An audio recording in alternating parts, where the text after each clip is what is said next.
So, a friend of mine recently mentioned a book. And so I told him I would read the book and I would share my thoughts on the book. The book that I read is called The Four. Now, this book is about the four probably world's biggest companies: Facebook, Google, Amazon, and Apple. And it is about the author's perspective on it. And I do think there are some interesting points in this book. There are some great things that a lot of businesses can learn, and then, but I'll give you what I'll do is I'll walk through what my top takeaways were, and I'll also, tell you, hey, whether I recommend reading this book or not.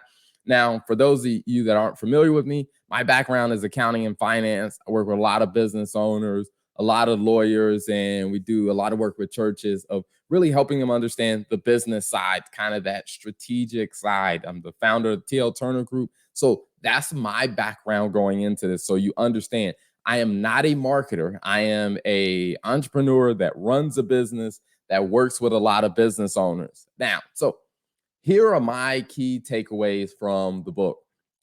So I do think, like I said, the book really emphasizes the story behind Facebook, the story behind Amazon, Google, and Apple. And a few of the key takeaways that I saw in reading this book was, well, I actually listened to the book because I'm an audio learner more than I am actually sitting down and reading. But the first one I do think was being strategic. I mean, and when I say being strategic, it's about every one of these businesses, whenever they were working on something, they weren't just working on it to get to the transaction, or they weren't just trying to sell a computer. There was a bigger picture that they were working on. And this is something that I see with a lot of business owners that are just focused on closing that next transaction. They're just focused on making the sale.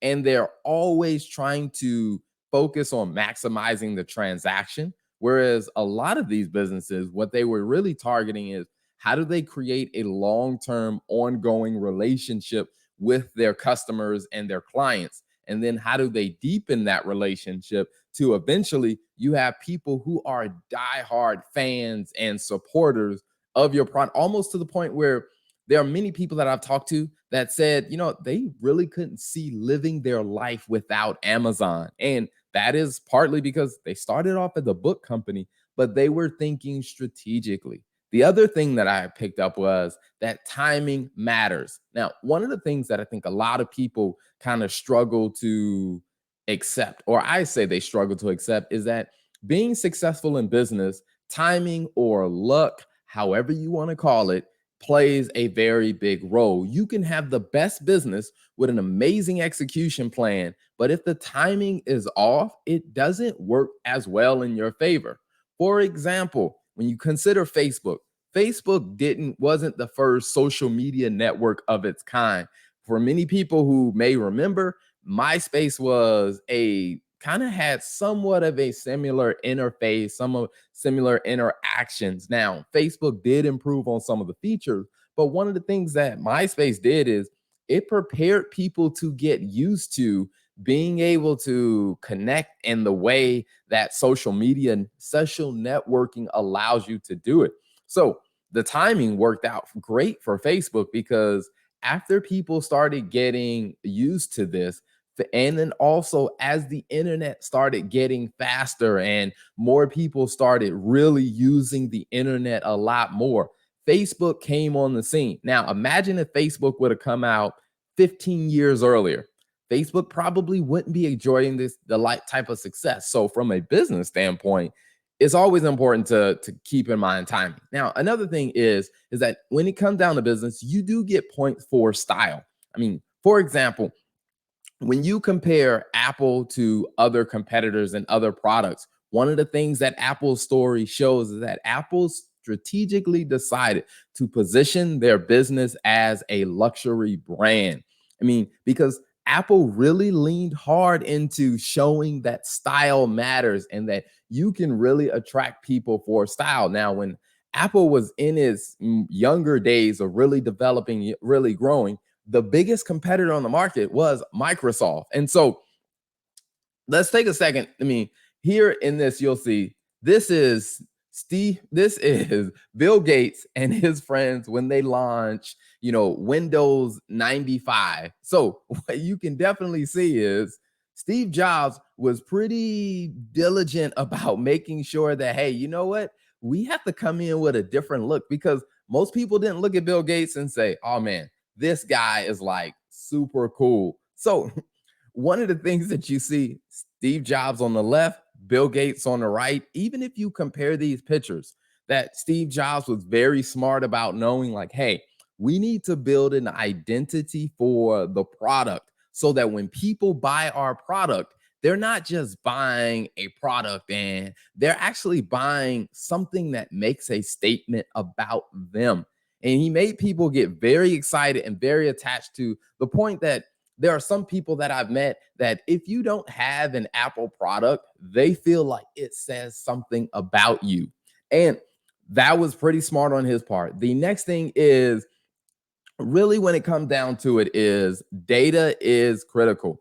One of the things that every one of these businesses did as they were growing, they were collecting data on their clients so that they could make their product, they make the next evolution of their product more relevant and smarter, more interactive with what people want. So as they were growing their business, they were studying their customers' habits, and figuring out how can we represent the product in a way that gives them more of what they want. Now, in the old school way of doing business, people would spend millions of dollars investing into something and then throw a ton of money into advertising to try to convince people that they wanted this product. But they took a different route and said, hey, we're going to actually collect the data from the people, and we're going to customize the tool or the product to actually fit more of what they want. And then something else opened up as computing power advanced, is being able to also actually sell the data, which became a whole new product for these huge companies, is being able to leverage the data as a new product or a new service. And they did it in a massive way, and they still continue to do it. The last thing I would say is, when it comes down to, these companies, I will tell you, swimming with sharks, it can be a dangerous game. Now, I'm not saying that you shouldn't swim with the sharks, but what I am saying is, if you're going to swim with the sharks, you have to be aware of what you are actually doing. Now, the big question is, should you read this book? Now, I'll give a disclaimer, because I will say is, I don't think you necessarily need to read the book and say that, oh, if you don't read this book, then you're not going to understand marketing. And then also, what I will say is, the author is not shy at all about sharing his personal, political, whatever opinion you want to call it. And a lot of times in some parts of the book, I think the author is being a little pessimistic. And I think the author is being a little jaded in his opinion. And so I would say is, if you are a diehard fan of any of these companies, you might not be able to look past that to actually get the value from the book. So I would say, with that disclaimer, if you do read the book, do understand that the author is not holding any punches about his opinion about these businesses, his opinion about, the political or the economic or the social aspect, or even his opinion about the founders. The author is very, very clear on that. And like I said, in some parts of it, I think he is being a little pessimistic and petty in some parts. But if you can't look past that, I would say, do not read this book, because you're not going to be able to get any value out of it, because you're going to be so distracted by the author's opinions.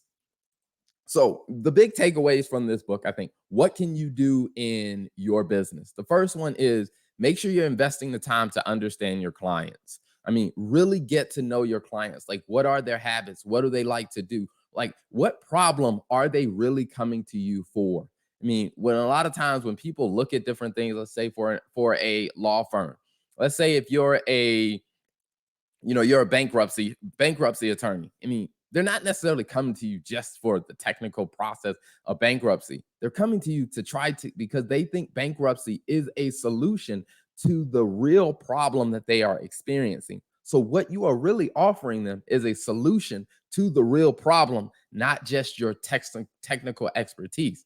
If you're a family law attorney and someone comes to you for a divorce, they're not just coming to you to walk them through the technical process of a divorce. Like, find out, like, why are they getting a divorce? That's the pain point that you are solving for them. I mean, and depending on whatever type of business, is figure out what is the pain point that they are experiencing. What are you trying to solve for them? The other thing I would say is you want to make sure that you're building an email list, because a lot of these companies are constantly collecting data, and a lot of people are building their business off of these platforms like Facebook or even in Amazon, and or even using Google a lot, to where if you're using all these systems to build your business and you don't have any direct link to your clients, all you have is your connection is through these platforms, you might be putting yourself at a disadvantage, because, as I said, swimming with sharks, it is possible, but it can be dangerous, because if the shark decides to make a change in the situation, you might find yourself pretty helpless in this. Also, when it comes down to, your business, you want to make sure you're working on your business, not just doing the technical details. Like, take some time to step back to really, whether it's fixing some processes, maybe aligning some things, maybe figuring out some things that you probably haven't thought about before. But you want to make sure you're spending some time working on your business. The other thing I would say is you want to start thinking about your next move. Now, one of the big things that was very clear about every one of these businesses is that these businesses were never just thinking about here and now. They were thinking about what was next. Like, the products that they were delivering today were actually opening the door for what they would do next. They were always thinking, a couple of steps ahead. And in your business, you have to start thinking about that.